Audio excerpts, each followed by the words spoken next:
has come. For 300 years, we prepared, we grew stronger. While you rested in your cradle of power. Let's talk about the comic book industry and what's happened to it. Now, I've done several of these videos because I really like to point out how far the comic book industry has fallen. I mean, you don't have to look any further than the graphic novel sales for adult books. And the top 20, all manga.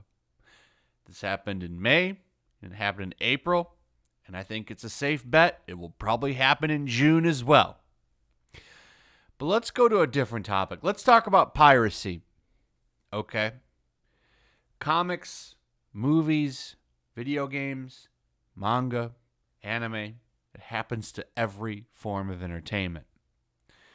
Manga had a big problem with this, and still does, but people still buy it. It's still a very highly successful medium, despite piracy.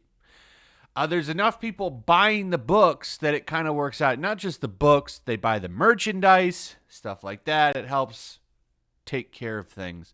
Merchandise goes a long way. From what I understand, the whole reason that we got Godzilla vs. Kong, great movie, check it out, it's because the toys for the Godzilla movies sold very well, particularly for King of All Monsters, which was a box office flop. But that movie did so, the toys did so good for that movie, they decided to move forward with another one. That's what I've been told. Take it with a little bit of a grain of salt, but I kind of believe it when you consider $3 toys that sell for $15 flew off shelves. Well, we got to keep that cash cow going. So merchandise goes a long way, but there's still enough people buying these books right here that the piracy is a non-issue. And a lot of those people that pirate do end up buying merchandise. It all kind of works out for manga.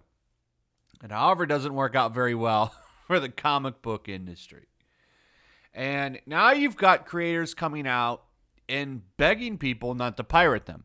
Here's a comic book writer who blocked me, by the way. So, sorry, I will never be buying any of your books again. So I said, make books people want. He says, 16K likes. Comic creators deserve to be able to make a living, and instead we get radioactive takes like this. If you can't afford to buy books or go to Comixology, please ask your library to stock them. Thank you. And he's responding to a tweet that says, y'all got to stop shaming people for watching movies and reading comics on illegal sites. So I'm not here to throw any moral stuff on pirating. If you had enough people interested in buying your books, you wouldn't need to worry about the table scraps so much. But the problem is nobody wants to buy these books. And it's apparently leading to a big issue. Eric Larson has revealed some stuff that I found very interesting. We're going to go over, because there's two takes here. He has a take on piracy, and he has a take on apparently what he hears in the comic book industry. Eric Larson, in case you don't know, CFO at Image Comics, and used to work, still does kind of do things with Marvel once in a while. He had a really good run on Spider-Man a long time ago. But he's also saying, hey, stop pirating. And it's like, well, I don't think you can really stop that. So here's the conversation he's having. And let's go over this and we'll talk about it. On the piracy debate, there is no debate. It's criminal behavior. People are struggling to make a living, and you are taking what they are creating without giving them compensation. There is no justification. Comic book industry is dead set on telling these woke ass stories and pushing these politics in their books, and it just turns a lot of people off. The only people that you're attracting with this behavior are people that are going to pirate. It's the fact. You're telling these people that really don't have much money to buy your books, and they're not going to do that. They'll read them and they'll support them with likes and stuff, but 9 times out of 10, they're probably telling their friends just to go pirate them. I'm sorry, it's just the fact. Especially when you're just bringing back Kamala Khan for the 30th time. All the sites are celebrating Kamala Khan returns in new Miss Marvel comic book series just in time for her Disney Plus debut. Well, she wouldn't be returning if her book had sold well in the first place. So another reboot for Kamala Khan. This is like her 50th reboot because nobody cares about this character and her ugly powers and her ugly costume. I said it a million times and I'll say it again. Her costume looks like it came from a clearance rack at Walmart. And her powers suck. She makes gigantic fists all the time.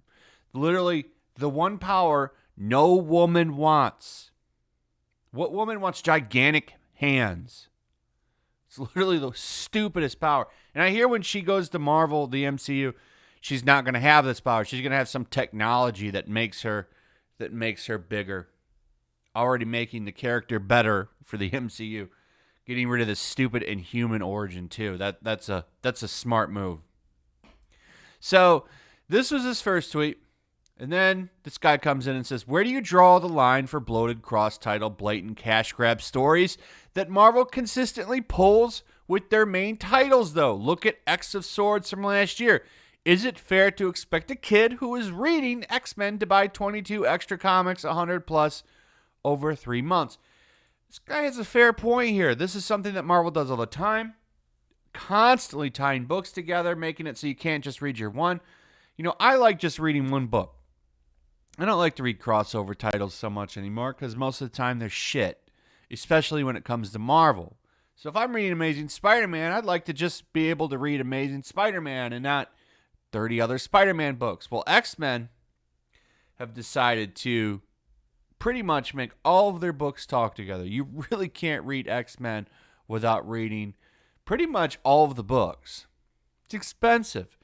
And then you take in the fact that they're doing this Hellfire Gala right now. X of Swords was the same way, but this is worse because the premise is boring. And I've made a video making one of the costumes. It's the Hellfire Gala, where there's 12 issues of a dinner party. How amazing. I'm sure that's really getting the kids excited. Meanwhile, My Hero Academia dominating the charts here. Consistently, the first volume is in the top 20. And the latest issue is still on there. Oh, here's issue 2. These are all new people getting into the manga for the first time. Okay, so, you know, our superpowered culture, well, we'll just go read that at My Hero Academia instead of reading it at Marvel, who came up with the idea first, because you have 12-issue dinner parties, which you have to read. You can't just read X-Men, and that's the problem. This is what encourages people to pirate.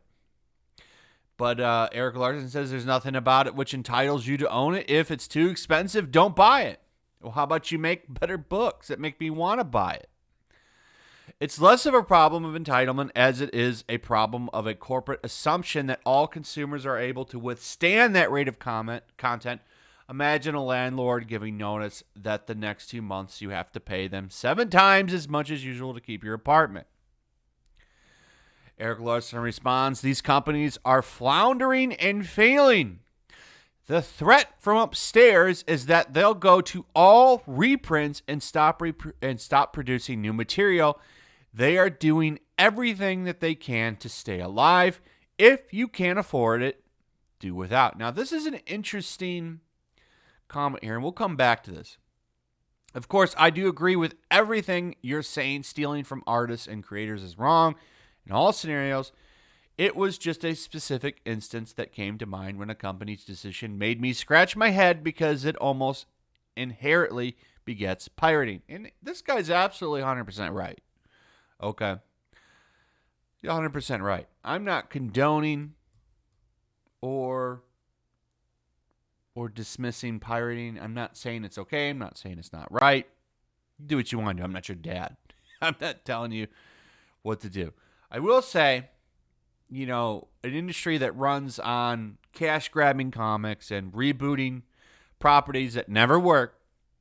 This Kamala Khan book has never been a big hit. I hear a lot of rumors that Scholastic goes crazy for her, but I've never seen evidence for that. Never seen evidence for that. I've never seen evidence that the graphic novels sell.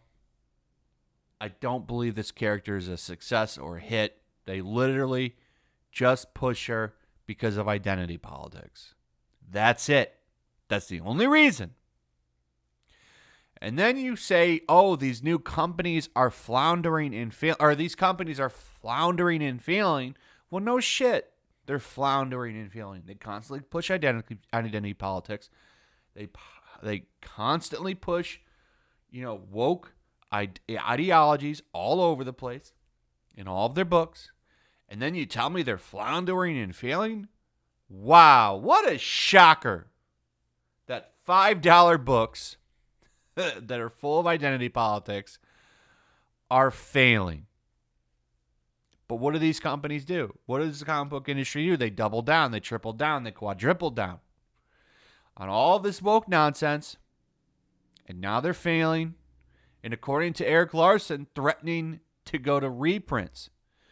Now, Eric Larson is a big insight. He knows what's going on in the comic book industry. So, interesting stuff there. But I can't say that I would be surprised. Now, I don't think comic books are going away anytime soon. But I think that if the popularity of comic book movies were to fall down, yeah. And I got to be honest, you don't really need, they have so much back material that they don't even really need the comics that much anymore. So I don't know.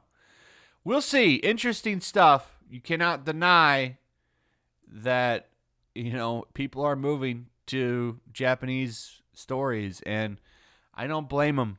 They're better. They don't push any woke bullshit, and they're fun.